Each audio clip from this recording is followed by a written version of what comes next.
సంవత్సరాల తరబడి ఎన్ని మందులు వాడినా మీ మోకాల నొప్పులు తగ్గట్లేదా? ప్రాణ పెయిన్ క్లినిక్ లో అత్యాధునిక చికిత్స. కర్ణాటకలో గ్యాంగ్ వార్ కలకలం రేపుతోంది. కొందరు యువకులు బ్యాచ్లుగా విడిపోయి రాత్రిపూట రోడ్లపైన వీరంగం సృష్టిస్తున్నారు. కార్లతో గుద్దుకుంటూ, కత్తులతో దాడి చేసుకుంటూ హల్చల్ చేస్తున్నారు.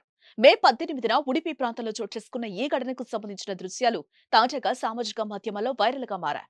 ఉడిపి మణిపాల్ హైవే పైకి 2 కార్లలో వచ్చిన 6 యువకుల మధ్య ఈ దాడి జరిగింది. మొదట ఓ కారు వేగంగా వెనక్కొచ్చి మరో వాహనాన్ని ఢీకొట్టింది. అందులో నుంచి యువకులు దిగి కర్రలతో కొట్టుకున్నారు. ఈ క్రమంలోనే కర్ర పట్టుకున్న ఓ యువకుణ్ణి మరో గ్రూప్ నకు చెందిన కారు ఢీకొట్టింది. అతడు తీవ్ర గాయాలతో రోడ్డుపై పడిపోయాడు. ఈలోపు కొందరు వచ్చి అతన్ని కత్తితో నరికారు. అతడిపై దాడి చేసేందుకు ప్రత్యర్థి రావటంతో అక్కడి నుంచి రోడ్ క్రాస్ చేసి పరుగులు తీశాడు. ఈ తతంగాన్నంతా సమీపంలోని అపార్ట్మెంట్లోని వ్యక్తి వీడియోలో రికార్డ్ చేయగా అవి వైరల్ అవుతున్నాయి. ఇది చాలా దారుణమైన పరిస్థితి. ఉడిపి మణిపాల్ హైవేపై 2 గ్రూపులు ఘర్షణ పడ్డాయి. ఈ యువతరం ఎక్కడికెళ్తోంది?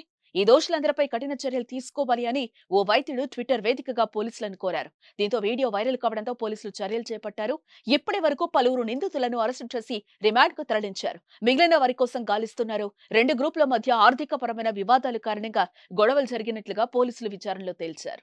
సుమన్ టీవీలో మీ పర్సనల్ అండ్ బిజినెస్ ప్రమోషన్స్ కోసం కింది నెంబర్కి కాంటాక్ట్ చేయండి.